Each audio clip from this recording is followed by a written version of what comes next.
మనం ఇండియాలో ఉంటున్నాం కదన్న, భారతదేశంలో ఉంటున్నాము. విభిన్న మతాలు, సంస్కృతులు ఉంటాయి కదండి.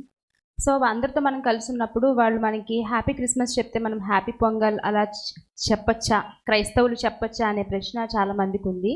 చాలా వివరణ ఇచ్చారు ఈయన, మీ వివరణ కూడా మాకు చెప్పండి. Okay, excellent. ఓకే, ఇది మనము చాలా జాగ్రత్తగా దీన్ని హ్యాండిల్ చేయాలి, ఈ ప్రశ్నని. సో కొంచెం జాగ్రత్తగా వినండి నేను చెప్పేది.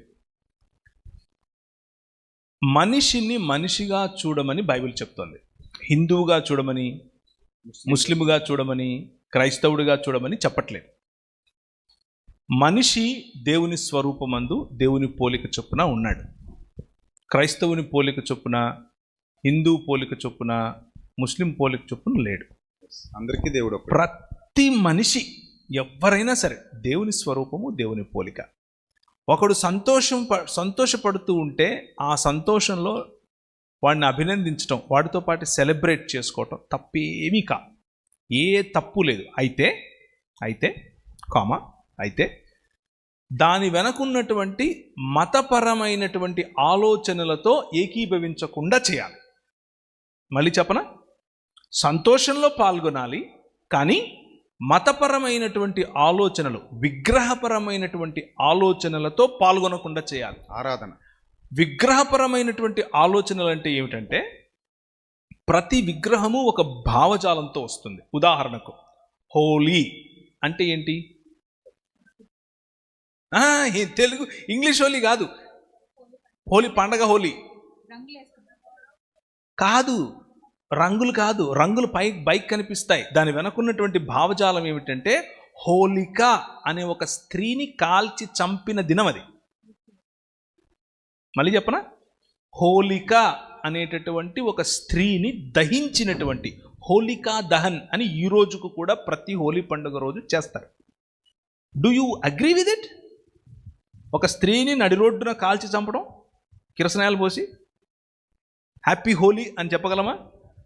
రంగులు పోయేంత వరకు నో ప్రాబ్లం, కలిసి ఆడేంత వరకు నో ప్రాబ్లం, కానీ ఆ భావజాలంతో నేను ఏకీభవించను. ఎలా చెప్తావు?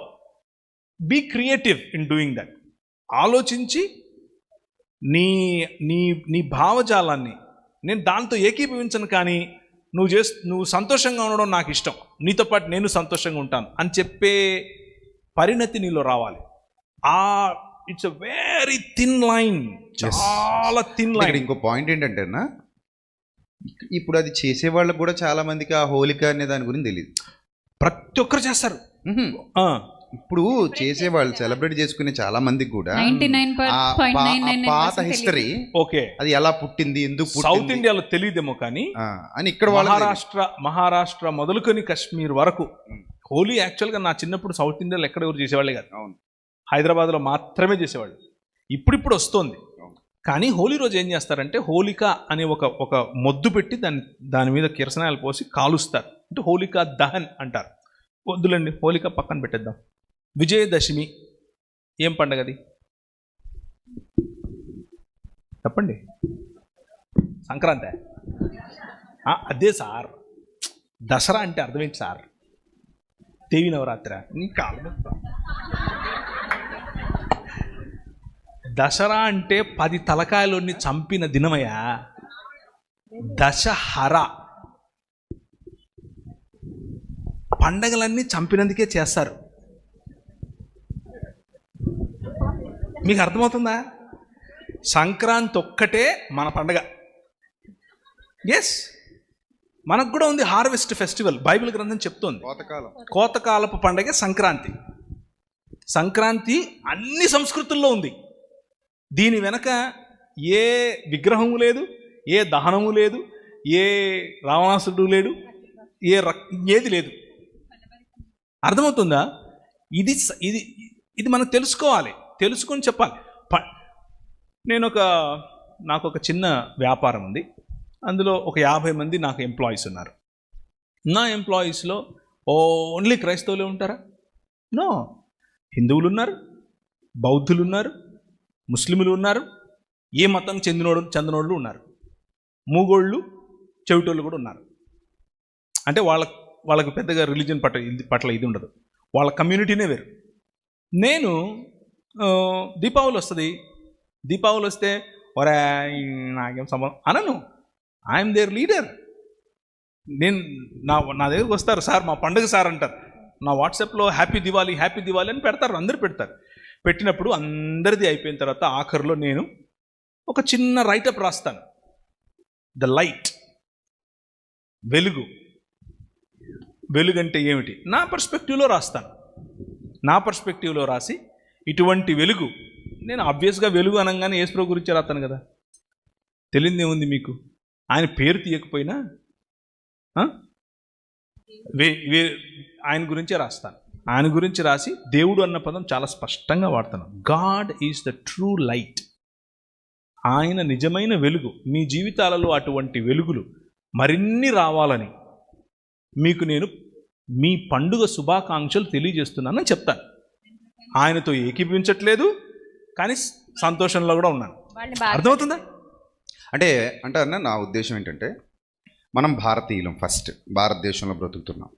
భారతీయులుగా భారతదేశంలో బ్రతుకుతూ మన విశ్వాసాన్ని మనం కంటిన్యూ చేసుకుంటూ వెళ్ళిపోతాం. చావు వరకు మన విశ్వాసం మంది, ఇతరుల విశ్వాసాలు ఇతరులవి, మనకు సంబంధం లేదు. అయినప్పటికీ వాళ్ళు మనం కలిసి బ్రతుకుతున్నాం కాబట్టి, లైక్ మీ కంపెనీలో ఎలాగైతే మీరు సహోదర భావంతో లైక్ అన్ ఇండియన్గా ఎలాగైతే వాళ్ళతో కలిసి, అంటే మీకు క్రిస్మస్ శుభాకాంక్షలు చెప్పినప్పుడు మీరు కూడా వాడికి సంక్రాంతి శుభాకాంక్షలు చెబుతూ ఒక సహోదర భావాన్ని పంచుకుంటూ ముందుకెళ్ళిపోతున్నారు.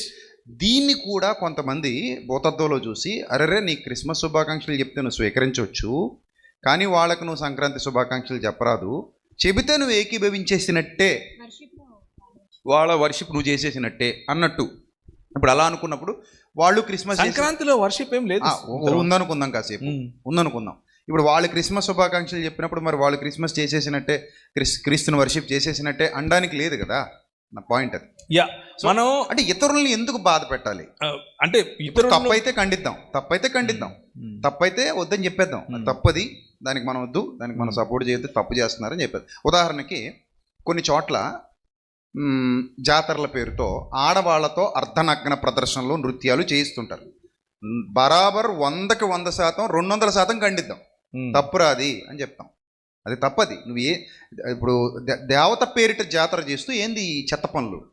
ఇంట్లో ఆడవాళ్ళని అయితే చూపిస్తాం అలా అసభ్యంగా, ఇలాంటి చిల్లర పనులు చేయకండి అని చెప్పేస్తాం. సో అక్కడ తప్పు కాబట్టి ఏకీభవించాం. తప్పు కాని చోట ఎందుకు అందరితో గొడవలు పెట్టుకోవాలి, అందరితో పంచాయతీలు పెట్టుకోవాలి, అందరినీ అంటూ పోవాలి? ఇదా క్రీస్తు మనకు నేర్పించింది కాదు కదా అనేది నా కాన్సెప్ట్. దాన్నే నేను ఎలా అర్థం చేసుకుంటున్నాను అని అంటే, నేను ఏకీభవించ అవసరం లేకుండా, అవతల వ్యక్తి యొక్క భావజాలాన్ని నా నెత్తిన పునుపుకోకుండా, ముఖ్యంగా ఆ భావజాలం ఒక విగ్రహాన్ని తీసుకొస్తుంది. ఆ ప్రతి విగ్రహం, ఆ విగ్రహం వెనుకున్నటువంటి ఆలోచన విధానం, ఆ విగ్రహం వెనుకున్నటువంటి భావజాలం ఏదైతే ఉందో అది మనల్ని మెల్లిమెల్లిగా పడుతుంది, నాశనం. దూరంగా ఉంటూ మన బ్యాలెన్స్, మన ఆలోచన విధానం అంటే మత ఛాందస్వాదం కాదు. నేను ఈ మతానికి చెందినని కాబట్టి నేను నీకు హ్యాపీ సంక్రాంతి చెప్పను, హ్యాపీ రంజాన్ చెప్పను, అట్లా కాదు. అందుకు కాదు. ఆ మతంలో ఉన్నది ఉన్నట్లుగా ఆ మతం ఏదైతే చెప్తుందో దీపావళి గురించి, ఆ ఆలోచనను తీసుకుని నేను నిజమైన దీపావళి లేకపోతే నిజమైన వెలుగుని ఈ విధంగా చూస్తున్నాను అని చెబుతూ, చాలా ప్రేమగా, చాలా సహోదర భావంతో ఒకరినొకరం గ్రీట్ చేసుకోవటం తప్పు కాదు, ఒకరినొకరం ఆశీర్వదించుకోవటం తప్పు కాదు. మీ ఇంట్లో పండగ జరుగుతోంది, మీ ఇంట్లో సంతోషంగా ఉంది, భలే ఉంది చూడటానికి అని సంతోషించడం తప్పు కాదు. అయితే ఇంకొక చిన్న ఉదాహరణ చెప్తాను, ఇది బహుశా మీకు కనెక్ట్ అవ్వచ్చు, ఇది ప్రాక్టికల్ కాబట్టి. మా ఇంటికి ప్రతి గణేష్ చతుర్థికి కూడా పిల్లలు వస్తారు. పెద్దోళ్ళు ఎలాగూ రారు, ఈడు తేడాగాడని రారు, పిల్లలు వస్తారు. అంకుల్ అని, ఒరే నా వయసు ఎందుకు రా గుర్తు చేస్తారు అనుకుంటా మనసులో. అంకుల్ డబ్బులు అంకుల్ అని వస్తారు రిసీట్ పట్టుకొని. నేను అడుగుతాను, ఇక రారా కూర్చోబెట్టి వాళ్ళకి చాక్లెట్లు ఇచ్చి నీళ్ళు ఇచ్చి ఏం చేస్తావు ఇంతకు చెప్పు అని అడుగుతాను. నేను గణేషుని తెచ్చినాను అంకుల్, ఇంత పెద్దది తెచ్చినా, అంత ఏమో చెప్తారు. చెప్తే నేనేం చేస్తానంటే, అదంతా సరే కానీ ఏం చేస్తావు ఆ రోజు, నేను నీకు డబ్బులు ఇస్తా, దాంతో ఏం చేస్తావు అని అడుగుతా. అంటే భోజనాలు పెడతాను అంకుల్ అన్నాడు. సరే ఇదిగో ఇది ఇస్తున్నా, ఇది భోజనాలకే వాడు. సూపర్. భోజనం పెట్టే, నువ్వు భోజనం పెట్టరా. అది ఒక సాటి మనిషి ఆకలి ఉన్నప్పుడు భోజనం పెట్టడం దేవుడు నేర్పాడు అని చెప్పి ఇచ్చి పంపుతాను. నా భావజాలము నేను చెప్పాను, వాడు సంతోషంలోనూ పాల్గొన్నాను. మీకు అర్థమవుతుంది? దాంతో ఏకీపించినట్టు అవసరం కాదు. లేదు, నన్ను ఇప్పుడు ఏకీపించక్కర్లేదు. ఒకరోజు చర్చిలో నన్ను అడిగారు, అన్న మా చుట్టుపక్కలంతా వేరే ఇతర విశ్వాసాలకు చెందిన వాళ్ళు ఉంటారు, మేము క్రిస్మస్ చేసుకున్నప్పుడు వాళ్ళు మాకు అడగకుండానే ఏదైనా మీటింగ్ పెట్టినప్పుడు డబ్బులు ఇస్తారు, మేము దాన్ని యూజ్ చేస్తుంటాం. చర్చి కట్టినప్పుడు కూడా మేము పుస్తకాలు ఇస్తే వాళ్ళు మాకు మనీ ఇస్తుంటారు, మేము యూజ్ చేసుకుంటాం. వాళ్ళు వినాయక చవితి చేస్తామని చెప్పి మా దగ్గరికి వస్తారు, అప్పుడు మమ్మల్ని చందా అడుగుతారు, మేము ఇవ్వాలా వద్దా అని అడిగారు. అప్పుడు నేను ఏమన్నానంటే, మీరు తెచ్చుకున్నారుగా వాళ్ళ దగ్గర నుంచి, మీరు తెచ్చుకున్నారు అంటే చర్చి కట్టడానికి తెచ్చుకున్నారు, పండగలప్పుడు తెచ్చుకున్నారు, కవర్లు ఇచ్చి మరీ తెచ్చుకున్నారు. మరి అలాంటప్పుడు మీరు తెచ్చుకున్నప్పుడు ఈ ఊరికి ఆ ఊరు ఎంత దూరం, ఆ ఊరికి ఈ ఊరు ఎంత దూరం, మీరు కూడా ఇవ్వాల్సిన వాళ్ళే ఉంటారు. వాళ్ళు ఏ విధంగా వాడతారనేది మీకు అనవసరం, మీరు ఏ విధంగా వాడతారనేది వాళ్ళకి అనవసరం, ఇచ్చారు. సో ఇప్పుడు మీరు కూడా మరి ఇవ్వాలి తెచ్చుకున్నప్పుడు. వన్స్ మీరు తెచ్చుకోలేదు అనుకుందాం, అప్పుడు ఇంకొక ఆప్షన్ ఉంటుంది, మీరు తెచ్చుకోలేదు అనుకుందాం. అప్పుడు మీరు ఒకటి అనొచ్చు, నేను ఎప్పుడు మిమ్మల్ని ఏం అడగలేదు, మీరు కూడా నన్ను ఏం అడగండి అని కూడా అనొచ్చు. అది మీ రైట్. అది లేదా నేనైతే ఏం చేస్తానో కూడా చెప్పానన్న, నేనైతే ఏం చేస్తానంటే మీరు సేమ్ ఇదే ఏం చేస్తారా, మీరు భోజనాలు పెడతామన్నా, అన్నదానం చేస్తామన్నా, అయితే దానికే వాడండి. సేమ్ ఇదే విషయం చెప్పాను నేను, దానికే వాడండి, హ్యాపీగా వాడుకోండి, యూజ్ చేసుకోండి.